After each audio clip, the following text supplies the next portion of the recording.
Trump drew a line in the sand. Canada crossed it. And 4 months later, nothing happened. That silence is the most important trade story you're not being told. And with 51 days left until the CUSMA deadline, it reveals exactly how much of Washington's power is real and how much is performance. Stay with me, because by the end of this, the way you read every Trump trade threat will never be the same. Let's go back to January 16th. Prime Minister Mark Carney flew to Beijing, the first Canadian Prime Minister to do so in 8 years. The relationship had been frozen for a decade. Huawei, the arbitrary detention of Michael Kovrig and Michael Spavor, deep mutual suspicion. Carney went anyway. And he came back with a deal that sent shockwaves through Washington. If you want to understand what Canada is actually doing right now, hit subscribe and follow along. We break this down daily. Here's what Canada got from China. An 84% tariff on Canadian canola seeds slashed to roughly 15% effective March 1st. Canadian canola meal, lobsters, peas, and crabs exempted from Chinese anti-discrimination tariffs until end of 2026. The Chinese market, effectively sealed shut to Canadian agriculture for years, was reopened. Total value of the agricultural exports unlocked? More than $7 billion. For canola farmers in Saskatchewan and Alberta, for lobster harvesters in Nova Scotia and PEI, this wasn't a diplomatic headline. It was survival. Grain elevators had been backing up. Families were watching margins collapse. And then, without asking Washington's permission, Carney reopened the market. Here's what China got. Canada agreed to cut its tariff on Chinese electric vehicles from 100% down to 6.1%, but only on the first 49,000 vehicles per year, growing to 70,000 over 5 years.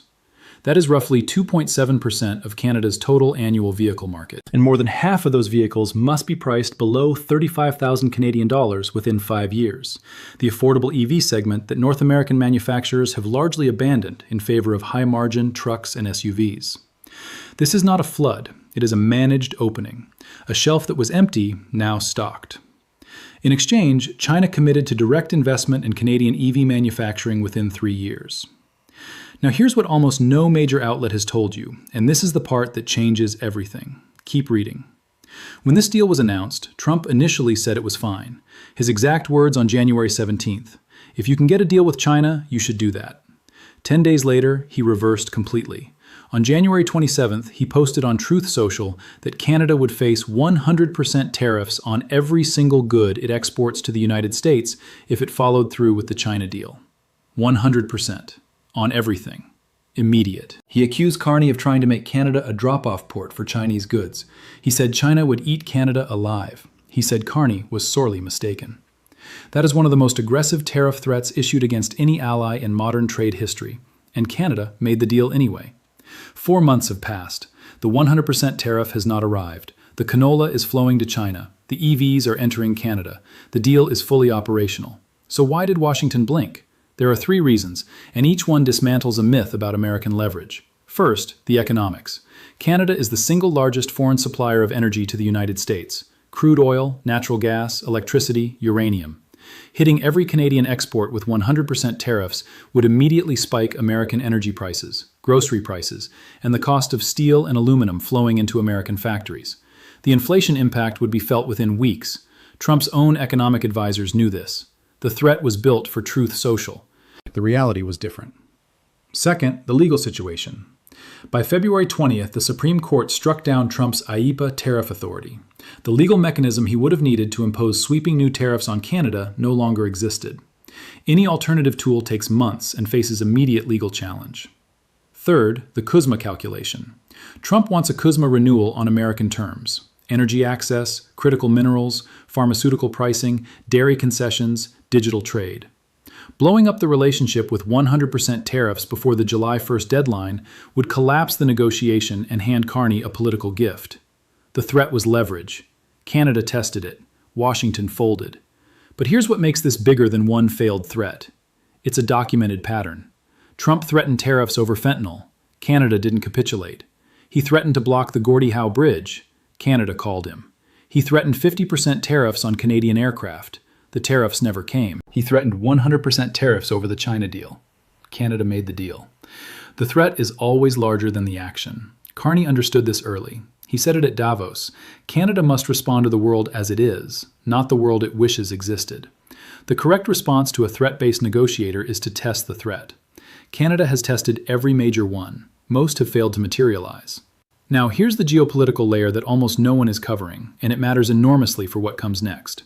China has spent the last 18 months systematically locking in long-term supply relationships with commodity exporters that are not the United States.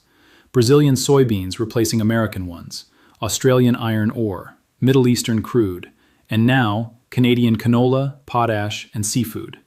China is not buying Canadian canola because it loves Canada.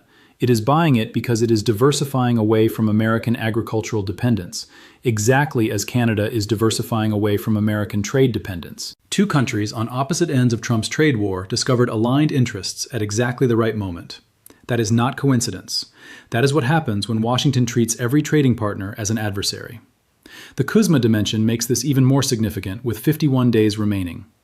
U.S. Trade Representative Jamieson Greer told Canadian trade envoys that Canada should not use energy or critical minerals as leverage, and that Washington wants Canada to align more closely with American China policy, common external tariffs, export controls, investment restrictions.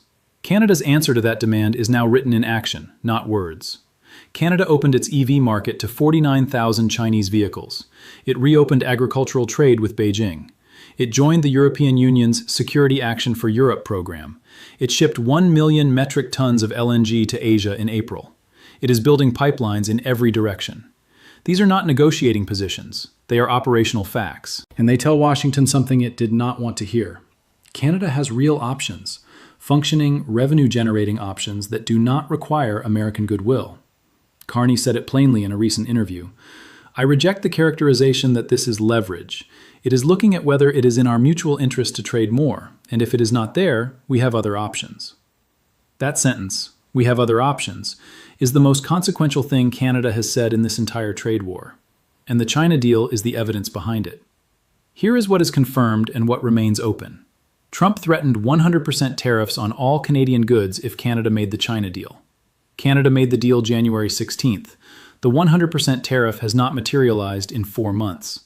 The canola market is open. The EV arrangement is active. The Supreme Court struck down Trump's IEEPA authority February 20th. Michigan Democrat Senator Alyssa Slotkin confirmed Sunday the threat had not been acted on. The CUSMA deadline is July 1st, 51 days away. What is not yet resolved, whether Trump will attempt Section 301 or another legal mechanism in response, whether the 49,000 EV cap holds or expands, and what the long-term Canada-China trade trajectory looks like beyond 2026. Here is the bottom line. Trump threatened Canada with the most sweeping tariff in the history of this trade war. Canada ignored him, made the deal, and reopened $7 billion in farm markets. 4 months later, Washington has done nothing. The canola is moving, the EVs are arriving, and the CUSMA clock is ticking. Canada called the bluff. Washington blinked. And the negotiation that decides the next decade of North American trade begins in 51 days. Do you think Trump makes a real move before July 1st? Or does the pattern hold? Drop your answer below. Share this with someone who still believes every Trump threat lands. And if you want this analysis every single day before it hits the mainstream, subscribe. No noise, just what's actually happening.